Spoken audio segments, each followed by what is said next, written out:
गोपाल सिंह एक रिटायर्ड अध्यापक है। सुबह 10 बजे तक वे एकदम स्वस्थ प्रतीत हो रहे थे। शाम के 7 बजते बजते तेज बुखार के साथ साथ वे सारे लक्षण दिखाई देने लगे जो एक कोरोना पॉजिटिव मरीज के अंदर दिखाई देते हैं। परिवार के सदस्यों के चेहरों पर खौफ साफ दिखाई पड़ रहा था। उनकी चारपाई घर के एक पुराने बड़े से बाहरी कमरे में डाल दी गई, जिसमें इनके पालतू कुत्ते मार्शल का बसेरा है। गोपाल जी कुछ साल पहले एक छोटा सा घायल पिल्ला सड़क से उठाकर लाए थे और अपने बच्चे की तरह उसे पाला और उसका नाम रख दिया मार्शल। इस कमरे में अब गोपाल जी, उनकी चारपाई और उनका प्यारा मार्शल है। दोनों बेटों बहुओं ने दूरी बना ली और बच्चों को भी पास ना जाने के निर्देश दे दिए गए। सरकार द्वारा जारी किए गए नंबर पर फोन करके सूचना दे दी गई। खबर मोहल्ले भर में फैल चुकी थी, लेकिन मिलने कोई नहीं आया। साड़ी के पल्ले से मुंह लपेटे हुए, हाथ में छड़ी लिए पड़ोस की कोई एक बूढ़ी अम्मा आई और गोपाल जी की पत्नी से बोली, अरे कोई इसके पास दूर से खाना ही सरका दो, वे अस्पताल वाले तो इसे भूखा ही ले जाएंगे उठा के। अब प्रश्न ये था कि उनको खाना देने के लिए कौन जाए। बहुओं ने खाना अपनी सास को पकड़ा दिया। अब गोपाल जी की पत्नी के हाथ थाली पकड़ते ही कांपने लगे, पैर मानो खूंटे से बांध दिए गए हो। इतना देखकर वह पड़ोसन बोली, अरे तेरा तो पति है, तू भी किन ख्यालों में पड़ी है? मुंह बांध के चली जा और दूर से थाली सरका दे, वो अपने आप उठाकर खा लेगा। सारा वार्तालाप गोपाल जी चुपचाप सुन रहे थे। उनकी आंखें नम थी और कांपते होठों से उन्होंने कहा कि कोई मेरे पास ना आए तो बेहतर है, मुझे भूख भी नहीं है। इसी बीच एम्बुलेंस आ जाती है और गोपाल जी को एम्बुलेंस में बैठने के लिए बोला जाता है। गोपाल जी घर के दरवाजे पर आकर एक बार पलटकर अपने घर की तरफ देखते हैं। पोती पोते पहली मंजिल की खिड़की से मास्क लगाए दादा को निहारते हुए और उन बच्चों के पीछे सर पर पल्लू ओढ़े उनकी दोनों बहुएं दिखाई पड़ती है। घर के दरवाजे से हटकर बरामदे पर दोनों बेटे काफी दूर अपनी मां के साथ खड़े थे। विचारों का तूफान गोपाल जी के अंदर उमड़ रहा था।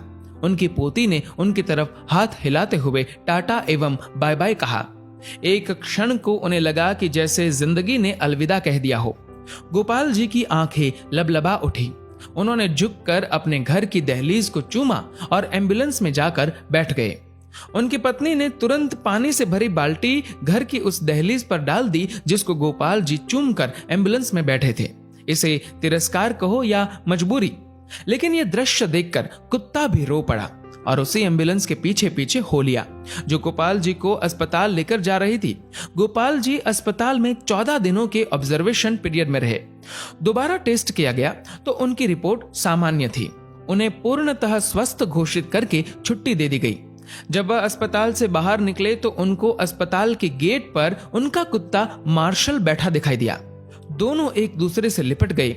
एक की आंखों से गंगा तो एक की आंखों से यमुना बहे जा रही थी। जब तक गोपाल जी के बेटों की लंबी गाड़ी उन्हें लेने पहुंचती, तब तक वो अपने कुत्ते को लेकर किसी दूसरी दिशा की ओर निकल चुके थे। उसके बाद वो कभी दिखाई नहीं दिए। आज उनके फोटो के साथ उनकी गुमशुदगी की खबर छपी है। अखबार में लिखा है कि सूचना देने वाले को 40,000 का इनाम दिया जाएगा। 40,000। हाँ, पढ़कर ध्यान आया कि इतनी ही तो मासिक पेंशन आती थी उनकी, जिसको वो परिवार के ऊपर हंसते हंसते उड़ा दिया करते थे।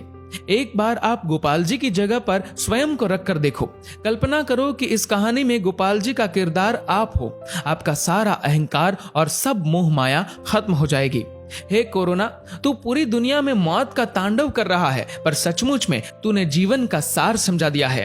तेरे लिए अमीर गरीब, छोटा बड़ा, स्त्री पुरुष, राजा रंक कोई भेदभाव नहीं, सब एक समान है।